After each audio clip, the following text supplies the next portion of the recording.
The House of Mystery presents Inside Writing, the radio show where authors discuss their writing process in all genres. And joining us on the line for the interview, we have the authors of a fine book that we've been going through. You're going to love this. It's called The Duct Tape Killer. And the authors on the line, we have Phil and Sandy Hamman. Thank you for being here. We're happy to be here. Yeah, thanks for having us. So let's start out, first of all, before we get into the details. How did you guys get into writing this story, and what brought you in, and not only brought you into it, but actually made you write a book? Well, we were going around to a lot of places speaking about our other books, Get You Girl and Get You Girl Uncovered, and they are crimes around the same area where Duct Tape Killer took place, and people kept coming up to us and saying, you should do a book on Robert Leroy Anderson, who is the Duct Tape Killer. And so we had so many requests for it, and we had requests to write a lot of other books too, and we sat down with the person who prosecuted the case, and he knew so much about it, of course, that we ended up deciding to write a book with him. And we actually figured that there was already a book about him written because it's such a famous case in our area especially, and we were surprised to find out that one hadn't been written already. That was Larry Long, is the other person you were talking about? Right. He was the Attorney General of South Dakota, but at the time he helped to prosecute Robert Leroy Anderson, the Duct Tape Killer. Okay. Wow. Now, when you guys started doing this and researching stuff like this, do you find that writing these crime books and murder books affects you in any way? Does it kind of get on, your nerves, so to speak?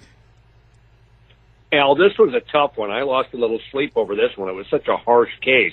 But anybody that would end up reading the book sees that we have some glimmers of good at the end.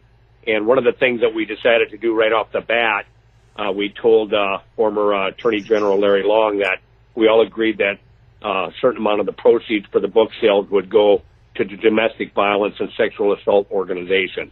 So we wanted something good to come out of this harsh story.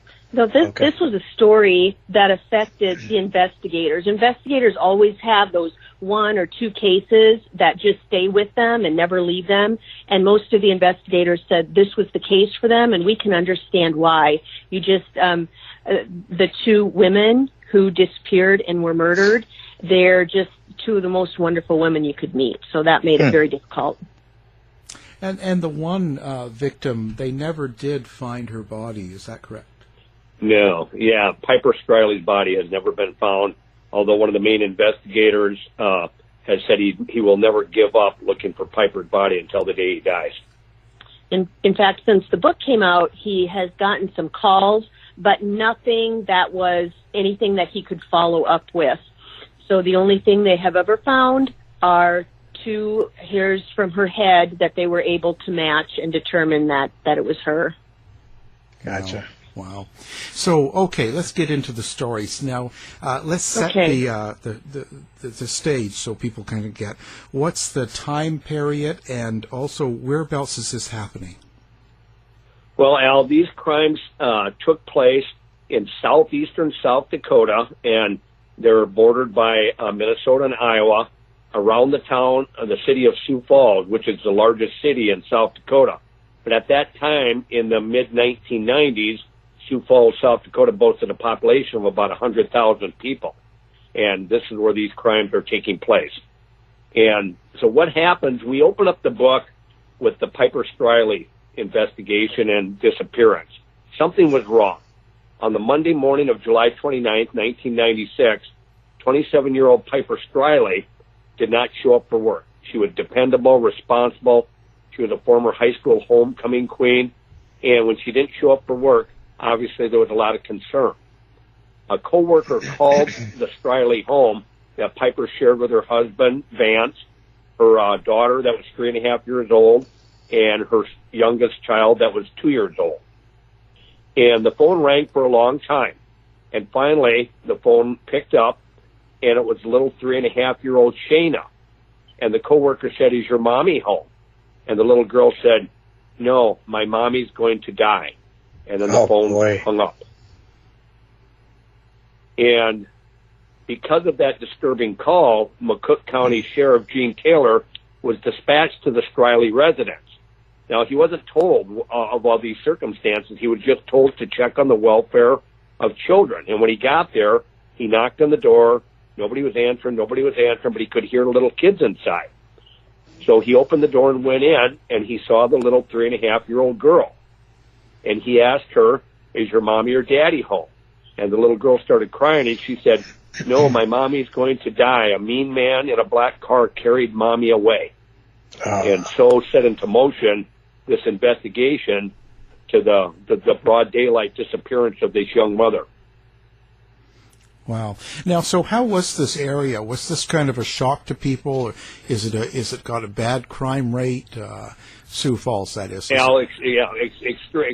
Actually, Sioux Falls, South Dakota was voted the number one place in the United States to live based on low crime, housing, job availability, air quality. And no, it was an area of very low crime at that time. So it was a huge shock to people in that area. And in the book, we slowly connect the Piper Streyle disappearance with a couple of other crimes that end up being connected as we move through the book. Okay. Wow. So now the police, the sheriff's there. He's hearing the story from Shaina, the 3.5-year-old daughter. Where do they go from there? Like what happens next? Okay, so next they call in some reinforcements. Some investigators come in. They go through the house. They can see things just are out of sorts. Things have been tossed around, knocked over. They find a knife in the garbage can, and they really don't have anything to go on, but they do set up a blockade in the road outside of their house. Now, they lived in a rural area. They lived on an acreage. They were starting up a church. So in their yard, they had benches for the pews. They had an archery area, swimming hole, that kind of thing. So they were running a Bible camp. Right. They were running a Bible camp. And so they're asking people they're stopping cars as they go by, seeing if anyone saw anything. Well, a county road grader came, because when you have gravel roads, you need someone to come by to grade those roads down so they're not like a washboard. And this road grader says, well, yes, I've been going back and forth in a 1 or 2 mile area all day. And he had seen something suspicious. He'd seen a black SUV. And he said it wasn't just a black SUV. It was all black. The tires were black. The rims were black. The bumpers were black. It really stood out. And the car had done some strange things. One time it came toward him and then all of a sudden went down in the ditch and made a U-turn. And he'd seen that strange vehicle at three different times that day. So now with the little girl saying a mean man in a black car, and the road grader saying he saw this erratically driving black SUV, and about this time, Piper's husband gets home, and they start talking. And Piper, now this was on a Monday, July 29th, that Piper disappeared. Vance remembered that a strange man had come to the door the Friday morning before. There was a knock on the door, and Vance went to the door and answered it. There was a man with a kind of a scruffy facial hair and a baseball cap, and the man seemed very flustered to see Vance answer the door. And the guy started stammering around and saying, you guys run some kind of a camp here? And Vance said, well, yes, we run a Bible camp for children. And they got talking, and the man, so Vance asked this guy his name, and the guy said, my name is Robert Anderson. My dad lives up by the lake a few miles north of here, and I drove by, and I was just kind of stopping to see what was going on here. And Vance said, well, here, write your name down on a sheet of paper, and we'll send you out some information about the Bible camp. And Vance remembered that the guy had a black SUV that was all black, the rims, everything, the bumper, just very flat black, and it just stood out. And so now they're making this connection on this black vehicle, and they've got a name, Robert Anderson, okay? So then they have a DNR official who's there because they know the area. They know all the people in the county. And so he says, well, yeah, there is someone by the name of Grubby Anderson who lives where this man had said his dad lives. And so they have a name to go by. Now, this is 1996, so they don't have computers. So they have to call to the State Department of Motor Vehicles, and they have to, by hand, go through file cabinets finding Andersons with an SUV. So it was quite a test, but they came up with a lot of names since it was such a common name. And in the course of coming up with this, looking for this name, Robert Anderson, they make a connection with a woman by the name of Ruth Anderson. Now, it's almost 3 o'clock in the morning. These investigators have stayed at the Streyle residence. They're doing anything they can to try to find this mother, that young mother that's been abducted right out of her home. They get a phone number for a Ruth Anderson. So one of the investigators decides to make up a story. So they ring this number, and this groggy woman answers, and the investigator said, "Hi, is there a Robert Anderson? Is that your husband?" And the woman says, "No, I have a son by the name of Robert Anderson." And the investigator said, "Oh, I hate to call it this early in the morning, but I'm an over-the-road trucker, and I'm looking into buying a vehicle from Robert Anderson." And she goes, "Well, that's my son. He doesn't live here, but he works the night shift at Morrell's." Now, Morrell's is a meat packing plant. And so they got a connection for a Robert Anderson in a local factory. They got what they wanted at that point. And so now they're focusing on this black SUV and this Robert Anderson. Okay? So now we're going to backtrack a little bit, because when they heard the word Morrell's, it brought to mind to all of them a case that had happened 2 years before. A woman named Larissa Demansky had disappeared out of the Morrell's parking lot. She left work. She worked the night shift, so she left work early in the morning, and she didn't return home, and her husband went to the parking lot to look for her. He found her vehicle with a flat tire and the keys in the door. They investigated that case every which way you can imagine. The circus had been in town that week. They even went and investigated people in the circus. They couldn't find a single lead. The case went cold. So now 2 years later, they hear the word Morrell's. So the connection. Right. Yeah, they're starting to make a connection. Now, kind of the interesting thing about the Demansky family, Larissa Demansky, who goes missing from the Morrell's parking lot, her and her husband Bill and their 2 young daughters immigrated from the Ukraine to get away from religious persecution. They were Christians, and Bill's father was a Christian minister, and it was banned by the government of Ukraine. And so they came to the United States, very religious people, in order to have a good life. And they settled in Sioux Falls, South Dakota, and landed jobs at the Morrell's meat packing plant, which was a good paying job back in the mid-1990s. And so that's a little bit about the Demansky background. Larissa was actually a very intelligent young woman, spoke several languages. And so this very pretty woman has just vanished. So now these investigators are kind of making a connection. What the heck is going on? So they have Robert Anderson. Question. Was the connection that they were both religious families, or? No, that's been asked. No, we can't say that they were targeted because of their religion. What we can say is that they were both very, very well-respected, fine women. Yeah, they could not prove it, but that was a question of whether that was a connection, although they couldn't prove it. Okay. But, so now, Al, what happens is it's still now it's about 4 o'clock in the morning, and the investigators go to the Morrell's parking lot, since this Ruth Anderson said her son worked the night shift there. Okay, they are going to look for this black SUV. They now have a license plate number for a Robert Anderson with a Bronco. So they drive back and forth through the parking lot, and they find the license plate number, and it is a Bronco, but it's a very light blue, Bahama blue Bronco. So they're thinking, well, what the heck? We would have this guy, but this is not the right colored vehicle. Well, now Right. it's getting very early in the morning. The sun's starting to come up. They go get that road grader. And that the man who said he saw this black SUV pull a U-turn. And the investigators don't say anything. They just ask him if he'll look through the parking lot with them. And as they drive by, the guy that drove the road grader said, right there, stop here. If that blue Bronco was black, that would be the vehicle right there. So the color of this vehicle is really puzzling investigators. They've got a license plate number. They've got a name, Robert Anderson. Robert Anderson stopped at the Streyle residence asking about their Bible camp, but they don't have the right color vehicle.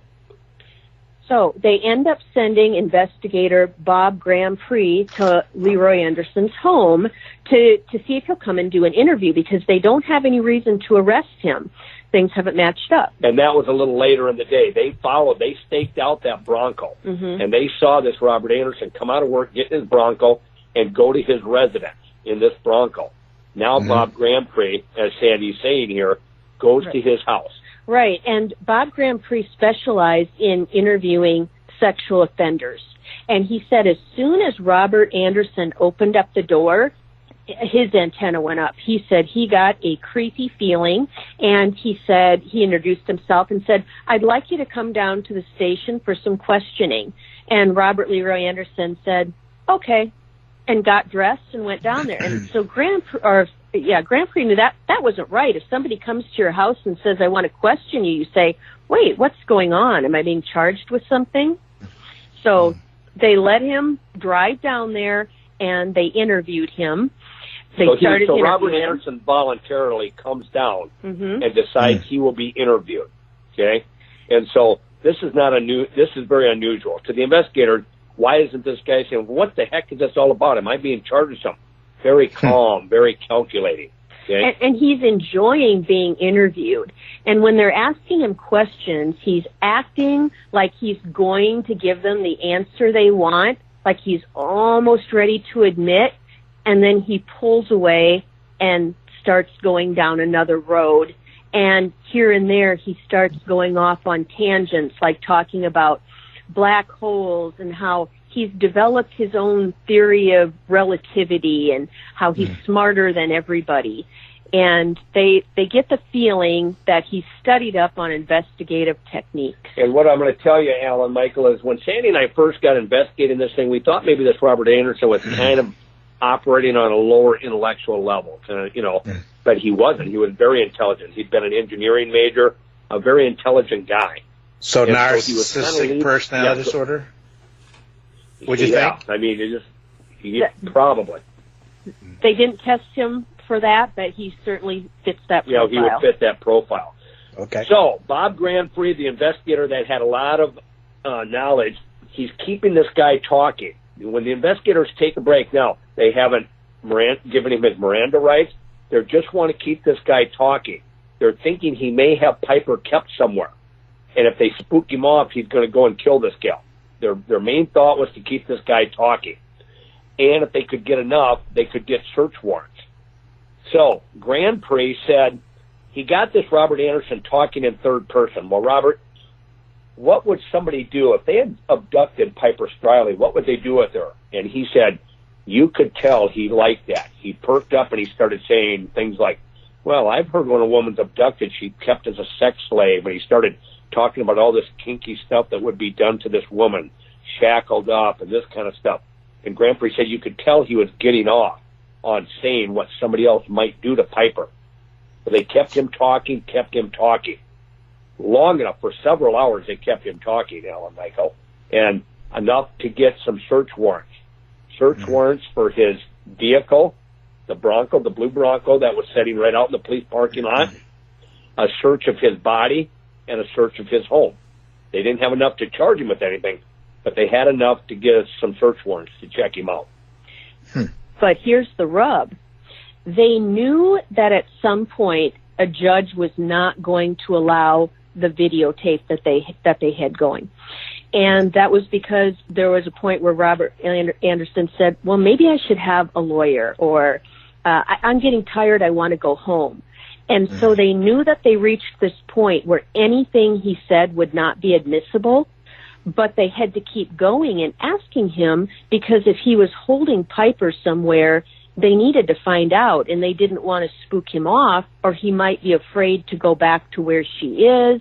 If she was in a, enclosed place, she might die. So their priority is finding out where she is. However, if he ends up confessing in the process, it won't be admissible. But they were willing to take that risk. Okay, they wanted to find Piper if she was still alive. They come back with the search warrants. Right away, they start doing a strip search on him. One of the interesting things is, when he started taking things out of his pocket, there was handcuff keys on his key ring. They also noticed that he did not wear underwear. Okay, he was a guy that did not wear underwear. He just had his blue jeans on. This becomes important. Okay, now they start searching the Bronco that's out in the police parking lot. They start finding some bizarre things. The back seats of this Bronco had been removed, and there's a homemade bondage board that fits perfectly in the back end with eye rings in the corners, indoor-outdoor carpet tape glued to it. They find a toolbox that had items of a heinous nature: ether, eyeballs, chains, long wooden dowels, all kinds of devious stuff that the investigators started deeming the torture box. They also found a couple pieces of vegetation, plants that had inadvertently got in his vehicle. And they were fresh. So as if, like she buried, wherever he buried her, that might have been something. Yes, or these plants, could lead to the crime scene. Okay. But what are the odds of that? In a rural area, there are weeds and plants all over the place. But those weeds and plants are going to become very important. Now, let's go back to the Streyle residence. They started taking things. On the morning Piper disappeared, she was menstruating. The investigators took blood-stained sanitary pads from the bathroom wastebasket. They took her hairbrush with some strands of her hair. When they searched Robert Leroy Anderson's home, they found rolls of duct tape. They found a roll of duct tape in the back of his Bronco, and they found a pair of dirty blue jeans laying in his laundry room. It had grass stains on the knees, and it had a dark stain right in the front crotch of the blue jeans. Those were taken. Now, this was some meticulous investigative work because he was a pack rat. Their house was so packed with stuff they could hardly get down the hallway. So to find that pair of jeans that they needed was quite a feat. So the blood stain, the pants that have the stain in them eventually are a blood stain. And the blood-stained sanitary pads become important to the trials as it comes up. In order to make a match. Yes. Right. I was going to say, now, you when you said they were a pack rat, did this man, this Anderson, live with a wife or kids or have any family? Yes, he'd been divorced, so he had a wife and a son from his first marriage, and then he lived with his wife and their 3 young children. Oh, so they were growing up in that. Yeah, so they were growing up in that. Right. But the fact that he didn't throw anything away really helped, because when they looked through the Bronco in the house, they found all kinds of receipts and other items that did help solve the crime. So kind of move forward a little bit. Yeah, they also found some receipts for tempera paint, washable paint, okay, and paint brushes and buckets. So they're starting to make this connection. So they go to the store where this tempera paint, this mixable tempera paint, was purchased. And one of the investigators asked the sales lady, he says, would this paint, this kind of paint, wash off a vehicle? Because when they looked over the Bronco, they noticed there was some black splotches of black paint that flaked off very easily. Right. Think of when you wash your car, it suds up and you see that the water running down and through cracks and crevices. No matter how much you wash your car, you don't get everything off. And so he had spray painted his vehicle black, and when he went to wash it, he didn't get all of it off. He'd actually mixed it up and put it in a spray bottle. It was washable tempera paint. Right, but the sales lady says, well, that's interesting. You're the second person this week to ask me if this could be washed off a car. I guess who the other person was. Right. So now they're making the connection why the blue Bronco was blue and not black. The guy had used black tempera paint to disguise his vehicle. And so now they're starting to make all this connection. And at this point in the book, kind of interesting, we flash to another young woman, a pretty young businesswoman by the name of Amy Anderson, no relation to Robert Leroy Anderson. One night, her and a friend were in Sioux Falls having a meal. After dark, Amy starts driving to take her friend home in a rural community outside of Sioux Falls, South Dakota. As they're driving along, there's a car that's tailgating them. The headlights are right up against their bumper. So the two women slow down, and this car pulls up alongside of them. They can see that there's two men in this kind of a purplish maroon Monte Carlo. The car pulls in front of them and slows way down. So the two women, Amy Anderson pulls her car and passes this vehicle. And it starts becoming a cat and mouse game. This car drops behind and then rides right on her bumper again. So the women are starting to get unnerved. This is a dark rural area out in a dark, secluded area. And so Amy slows her vehicle way down. Finally, the maroon Monte Carlo takes off and goes up over the hill. So thankfully, Amy just continues on the highway. It's an old tar highway out in the country. As she comes up over the hill, she hits something. Clank, clank, clank, clank, clank. It bounces under her vehicle, and so she just continues on, and she takes her friend a couple more miles and drops her off at home, and she can tell one of her tires is going low, starting to lose air. Well, she thought she could make it back about 4 miles into a small town outside of Sioux Falls that had a gas station. Well, after she drove a couple miles, she couldn't. The tire goes flat, and she has to pull over. So she gets out, she opens the trunk, it's a dark highway, and sure enough, here comes this maroon-purple Monte Carlo, pulls up on the opposite side of the road and stops. This scruffy man with some facial hair and a baseball cap gets out and starts walking towards her. Now, this Amy thought, well, the guy tailgated me, but he's going to be a good Samaritan. He stopped to help me change my tire. So she turns to this guy and she says, hey, thanks for stopping. And she turns to reach back into her trunk, and the guy grabs a hold of her and tries to drag her towards the maroon Monte Carlo.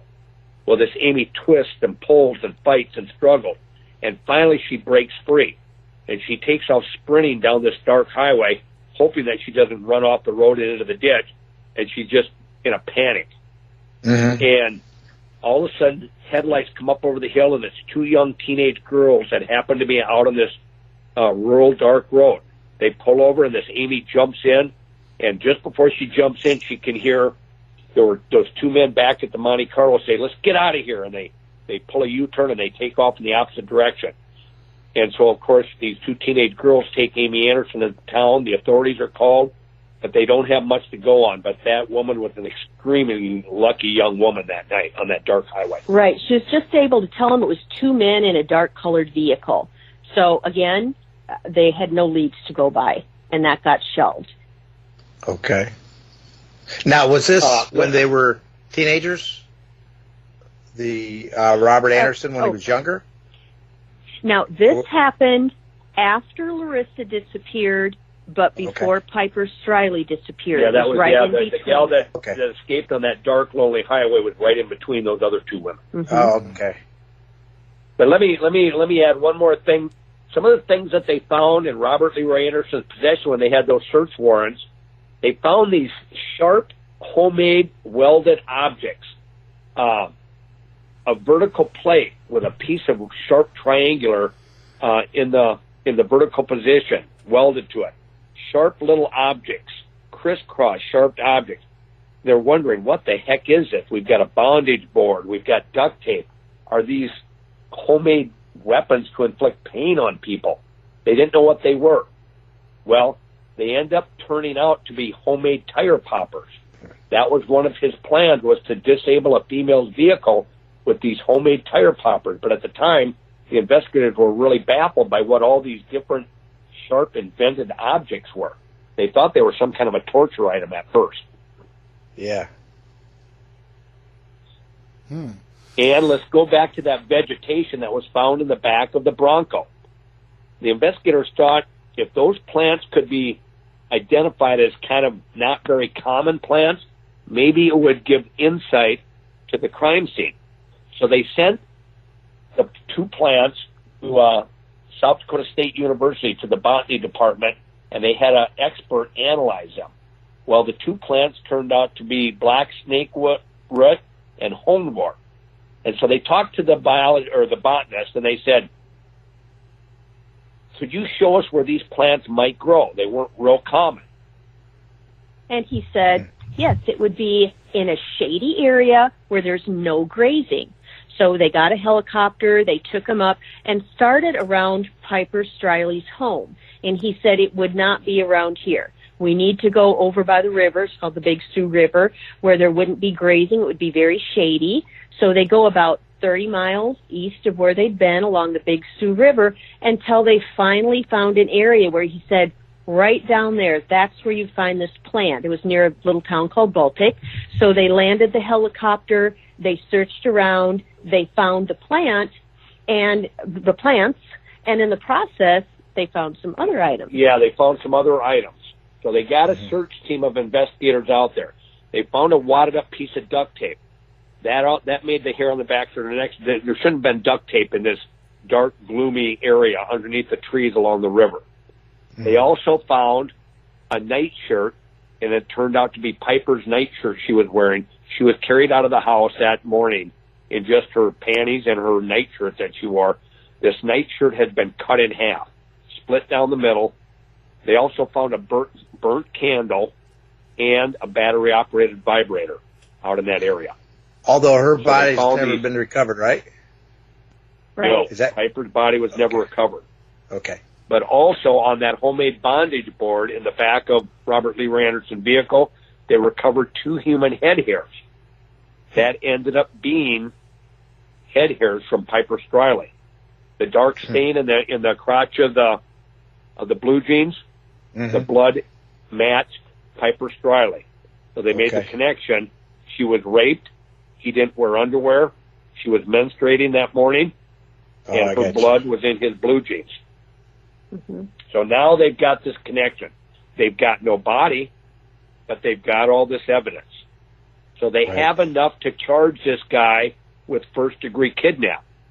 They didn't want to try to go after a murder charge without a body. Because they thought if they did find the body later on, then they could go after the murder charge. Okay, which is what ended up happening eventually. Is this Larry Long was involved at this time? Right. This is where Larry Long gets involved. Okay. He's invited in. He's working out of the Attorney General's office, and their job is to come in and assist the district state's attorney with cases that are bigger than what they can handle. And here's where Larry Long comes in. So they decide to charge this guy with first-degree kidnap. They've got the head hairs. They've got the blood stains. They've got the little girl who picked Robert Leroy Anderson's photo out of a photo lineup. Little Shaina, who now has just turned 4. And here's one other thing that's very interesting that comes into play. The Sunday before Piper disappeared, Shaina's little brother Nathan turned 2 years old. It was his birthday. The parents, Piper and Vance, bought little Nathan one of those blue vinyl play tents that you set up with plastic poles. Shaina said the mean man carried Mommy away, and he took Nathan's tent. Daddy, he took Nathan's birthday present. And so we know that Robert Leroy Anderson went into the bedroom and took that kid's play tent. Now, the investigators are thinking he took him for a body bag, but it's going to come out kind of interesting what happened with that blue play tent. So now they've got enough to charge this guy, but Alan, Michael, there's a big debate around Shaina, the 4-year-old. The prosecution wants her to testify. She's the only living witness that saw this guy take her mommy. And, of course, the defense says no. She's not old enough to understand the oath that she has to take.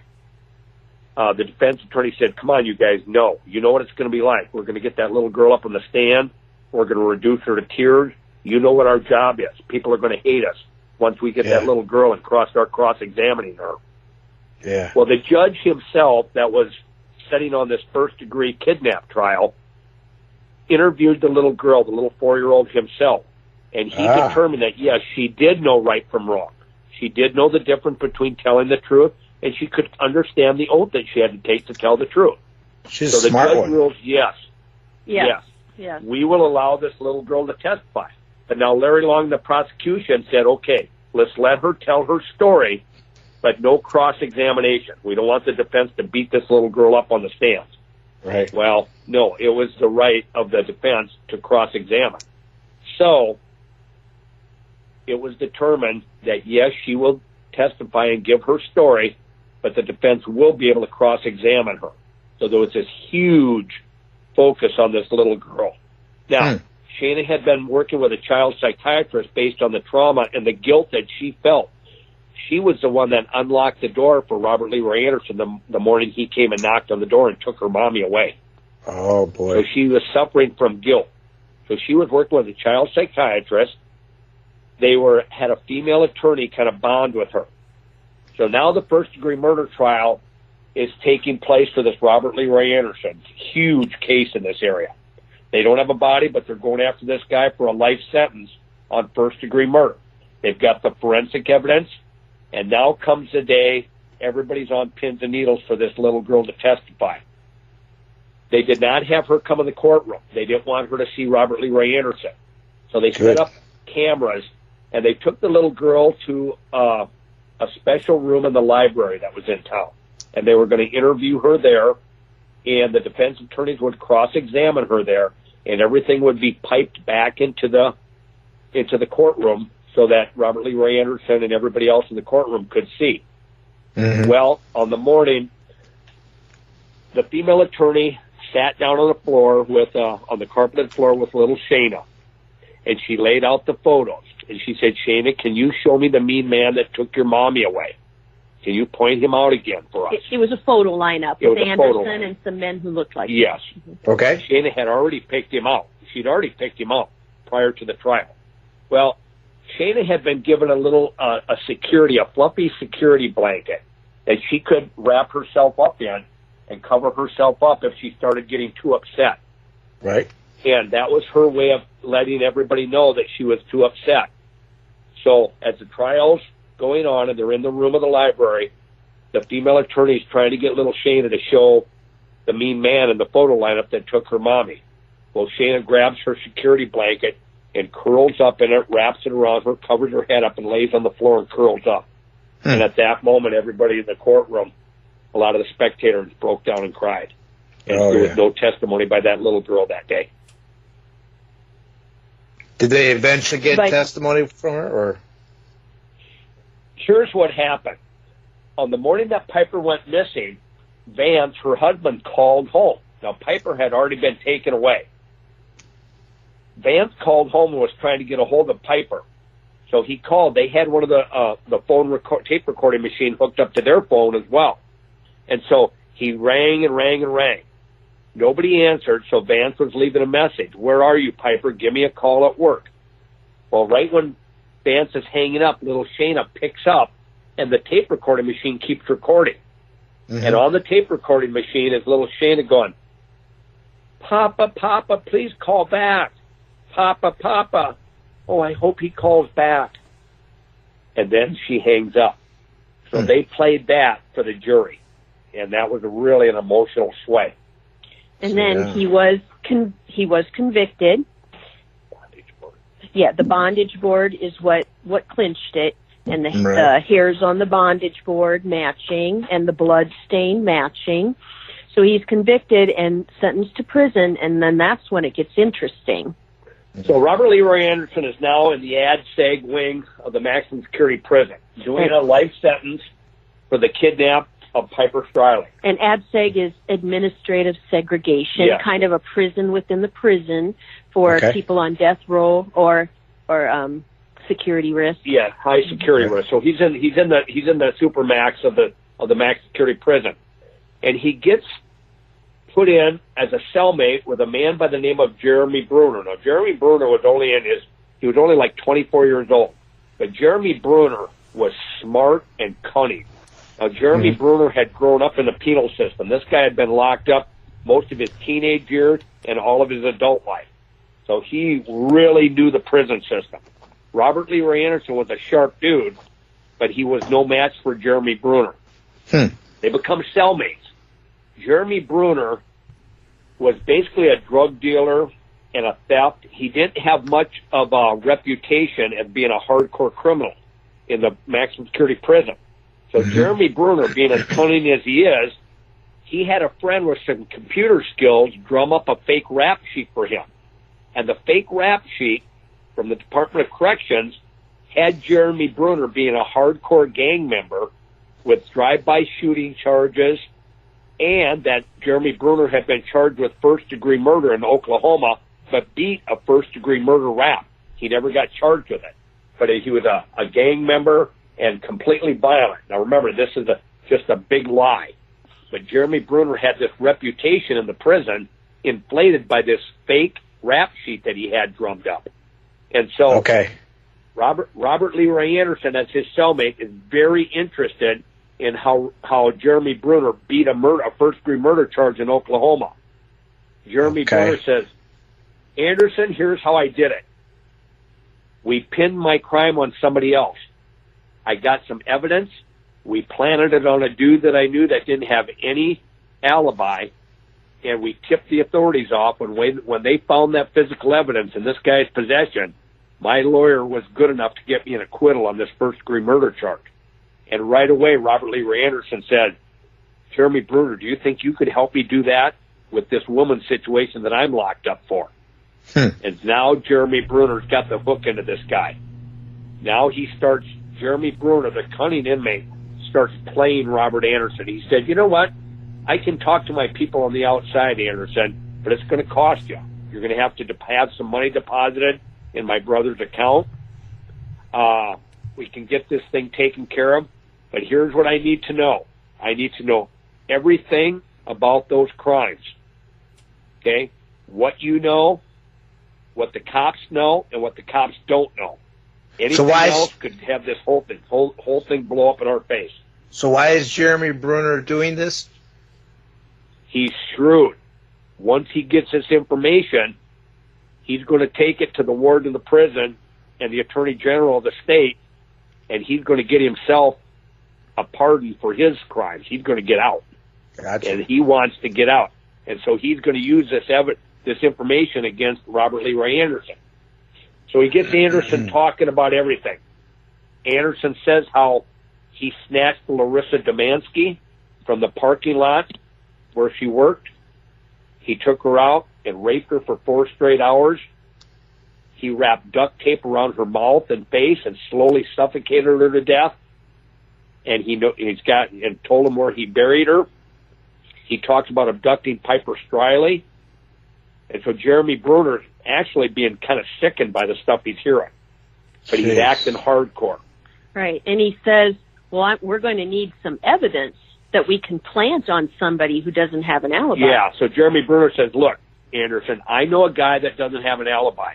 I'm going to call this guy Mr. Ghost. But I need some stuff to plant on this Mr. Ghost. We need something. I've got a woman on the outside that will date Mr. Ghost, and she'll plant this evidence on his property, in his car or in his house, and we'll tip the cops off to him. Once they find that evidence, a good lawyer should get you an acquittal on this thing. So, like all serial killers, Alan Michael, Robert Leroy Anderson had taken souvenirs off Piper and Larissa, necklaces, rings, and he had them stored in his 9mm pistol. Oh, by the way, in the Streyle residence, they found a spent bullet casing from a 9mm pistol in the driveway. Okay? So, he had a pistol with him the day he carried Piper out. When he went into Piper's house, he threw her on the ground, he shackled her up, her ankles and her hands with handcuffs, and he carried her out of the house. Now, she was struggling and fighting. He fired off his 9mm pistol to show her he meant business. In his haste to get away with this young woman, he couldn't find that spent shell casing that the semi-automatic pistol kicked out into the driveway. So they had a shell casing for this 9mm pistol. Anderson tells Jeremy Bruner, draws him a map. He said, look, if you go to my mom's house, down in the basement by where my bedroom was when I was a kid, up in the rafters, I've got some jewelry I took off those women when I killed them. The handcuffs are there, and my 9mm pistol is there. If somebody can break into my mom's house, if they go up here with this map, they can get that stuff.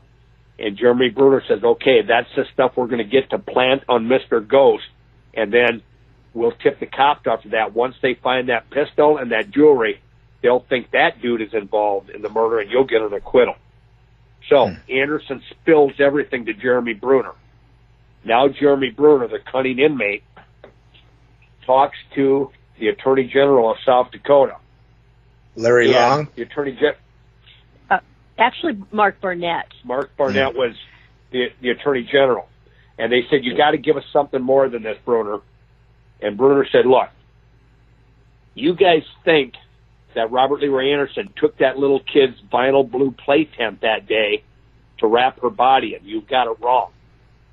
When he was struggling with Piper Streyle inside that house, either by mistake or on purpose, he shot his 9mm off in the bedroom of that little boy. The bullet went through that blue play tent.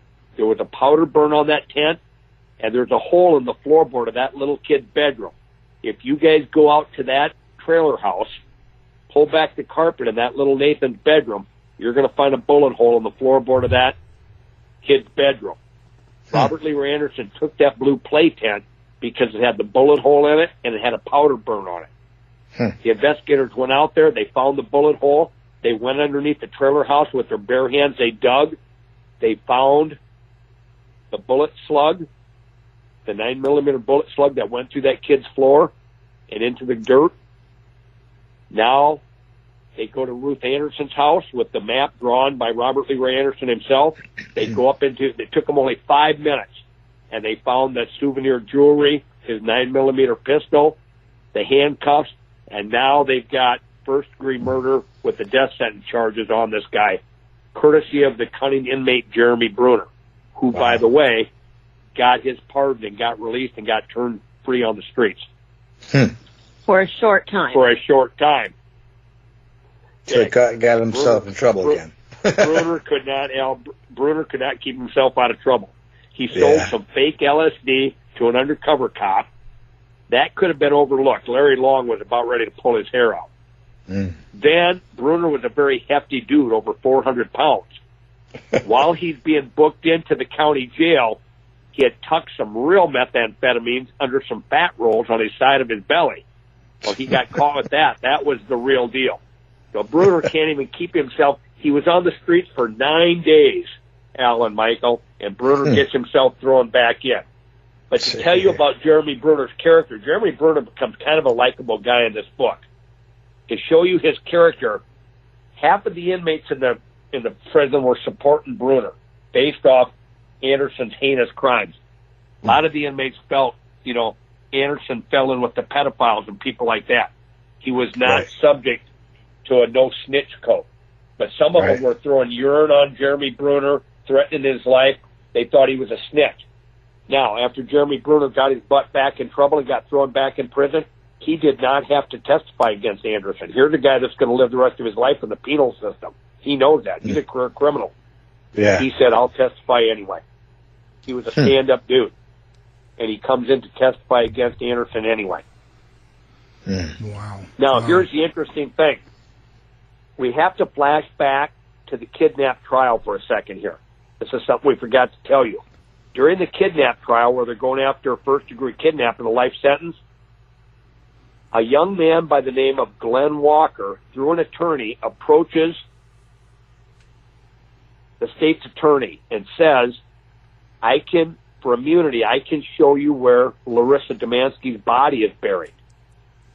And they're so busy, Larry Long and the prosecutor are so busy with this first-degree kidnap trial, they said, you have to have your attorney talk to the city attorney. Yes, we'd like to find Larissa's body. So Glenn Walker, through his attorney, Glenn Walker happened to be a childhood friend of Robert Leroy Anderson. He was the other male in the car in the maroon-purple Monte Carlo that almost abducted that Amy on the dark highway that night. But he froze. if he had helped Anderson like he was supposed to, they had ether ready, and they probably would have gotten Amy. Okay, so Glenn Walker, Anderson's childhood friend, decides to get involved in abducting women with him. Actually, Glenn Walker helped Robert Leroy Anderson abduct Larissa Demansky from her job parking lot that night. They threw her on the ground, wrapped her up with duct tape, and threw her in the trunk of the car. So Glenn Walker is getting very nervous about this whole situation. He wants immunity. So the city attorney says, what do you need immunity from? And Glenn Walker says, well, one day when we were out driving around, Robert Anderson showed me where he buried Larissa Demansky's body. And the city attorney says, well, you don't need immunity then, Glenn Walker. It's not against the law for you to know where somebody's buried. We want to know where Larissa's buried. So without signing any immunity papers, Glenn Walker takes the authorities to Larissa Demansky's gravesite. The investigators go out there and they exhume the gravesite and they get some bone fragments. But now they need good DNA evidence, which was, still fairly new back in those days. It was new, yeah. So they needed DNA evidence from Larissa Demansky's mom and dad. Well, they were still living over in the Ukraine. So Larissa Demansky's husband learns how to draw blood, flies back to the Ukraine, draws blood from Larissa Demansky's mom and dad, and brings it back to the United States so they can match the DNA evidence from her parents to the bone fragments found out of this gravesite. It matches. So now they have a body. They have Larissa Demansky's body. They've got the jewelry. They've got the evidence. They've got the cunning inmate Jeremy Bruner's testimony. Now they're going after this guy for first-degree murder and the death penalty. So on Demansky, right? Yeah, go ahead. So right. Death penalty on Demansky, but not Streyle. Stryling. They don't have a body. Okay. Piper Stryley's body has never been found. Okay. Now, here is what Anderson told Bruner, the cunning inmate Bruner, what he did with Piper Streyle. He said he was fairly disappointed after he shackled Piper up to the bondage board and raped her repeatedly. Then he straddled her body and was going to slowly choke her to death. He wanted her to beg for her life and struggle, but Piper just wouldn't say anything. She died very passively. He was very upset about that. He wanted her to be very frightened and beg for her life, and she did do it. Serious sexual sadist. So when he was done, there. Right. A true sexual sadist. And remember the torture box, the toolbox with all those 9-inch long wooden dowels? Mm-hmm. He told Jeremy Bruner he used those to sexually penetrate women with when he was sexually torturing them. Jeez. That's what the wooden dowels were for. So Piper dies peacefully. Anderson told Bruner that once he was done killing her, he threw her body on the front floorboard of his car and drove casually through Sioux Falls with her out by the Big Sioux River where he had permission to go fish. There was an area, a back cove, where there was, very little current in the river. He said he waded out with Piper's body and shoved her underneath a log jam in the river. And that's what he said. That's what he told Bruner he did with Piper's body. But the investigators don't think that's probably what happened, because a sexual sadist needs to be able to go back and visit their body, what they consider their trophy, which they know he did with Larissa Demansky, because they found bullet holes in the grave where the bones were. They know he went back there and shot the pistol into the ground. It's an act of killing Larissa over and over, even though she's buried in the ground. He's a sexual sadist. So they don't think that he would take her to a log jam where he would not be able to go back, where someone could find the body. So they're pretty sure that she is buried somewhere, and that's why some of the investigators just won't give up on finding her body. They think Piper possibly did get wrapped in her little boy's vinyl blue play tent. And so now with the popularity of the book coming out, the head investigators are still not giving up hope that maybe somebody was out hunting or hiking and they remember seeing a piece of blue plastic sticking up out of the ground, and maybe this book will jar their memory, and they're still hoping to bring Piper home. Okay. One of the interesting things about, I got another little story about the jury selection for the death penalty. Larry Long told us that it's an extremely intense process. It took about 3 weeks to get just the right jury pool of people that you believe can come back and vote to kill somebody with the death penalty. So they took a long, tedious process. Now, during this process, Robert Leroy Anderson, the serial killer, is allowed to be there. This guy could not control himself. He would lean forward and look at these women jurors and look at their private parts and look them up and down and stare at them. So much so that 6 women that were potential jurors refused to go back in the room with him. But it was his right to be there. He gawked at these women so bad that they refused to be jurors. Was this 1999? This is about, towards the end of the 1990s there. Okay. And so they finally get this jury pool set. The murder trial, the first-degree murder trial with the death penalty phase is going on. Jeremy Bruner, the cunning inmate, is brought out of the prison to do his testimony. Well, one day, this will give you a little insight into Jeremy Bruner's personality. He's kind of an interesting, funny character in a way. So one day, there's a recess, and Jeremy Bruner goes to Long, and the Attorney General, he says, hey, this thing's all going to blow up in your face. There's going to be a mistrial here. You guys have got the wrong person sitting on that jury. And Mark Barnett, the Attorney General of South Dakota, said, what are you talking about, Bruner?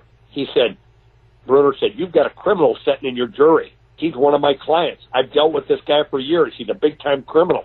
Once the defense gets wind of that, this will be a mistrial.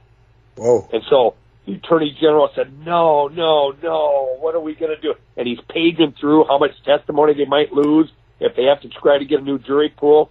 And Larry Long said, Bruner, let the Attorney General of South Dakota stew on it for about 50 minutes. And Bruner said, nah, I'm just kidding you, man.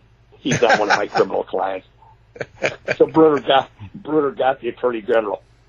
Well, anyway, they get the death penalty on this guy. He's found guilty, first-degree murder. They get the death penalty.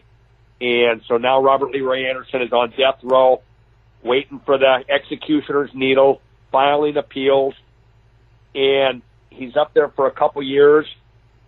And his father, Robert Leroy Anderson's father, commits suicide, puts a gun to his head and kills himself. Robert Leroy Anderson always had this strained relationship with his father. In fact, Robert Leroy Anderson said one of his favorite songs was Cats in the Cradle by, is it Chapman? Okay. Yeah, the popular song Cats in the Cradle, well, about the dad who never had any time for his son. So Robert Leroy Anderson's dad commits suicide. A very short time later, they find Robert Leroy Anderson hanging from his cell. He committed suicide as well. And some of the investigators just could not believe that because they said that's just not typical of a sexual sadist. They always need control.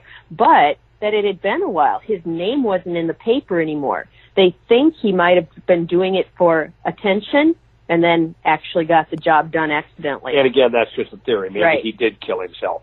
So it's Larry narcissism. Was there a letter with the suicide? Nope. Just hung himself and killed himself. Larry Long made a statement to the newspaper, and it said, there'll be a lot of women sleeping better tonight knowing that Robert Leroy Anderson's no longer around. So... Well, that's amazing. Quite a story. It sounds like quite a book. Do you guys have a website that people can go to find out more information about you guys? We have a Facebook authors page and then also a website, philhammanauthor.com. So the book is Duct Tape Killer, and it's been going very, very well. Great. We'll have that on our website as well, so listeners can just do one click and pick up the book when they listen. Well, guys, it's been amazing. The book is The Duct Tape Killer, and our guests have been Phil and Sandy Hamman. Thank you for being here. Thanks for having us. Thank you. You've been listening to the House of Mystery radio show. To find out more about our guests, hosts, or show, go to www.houseofmystery.com. Show's over for now. Was it as good for you as it was for me? Yeah. Good night. This has been a production of Something Weird Media. I'll be back.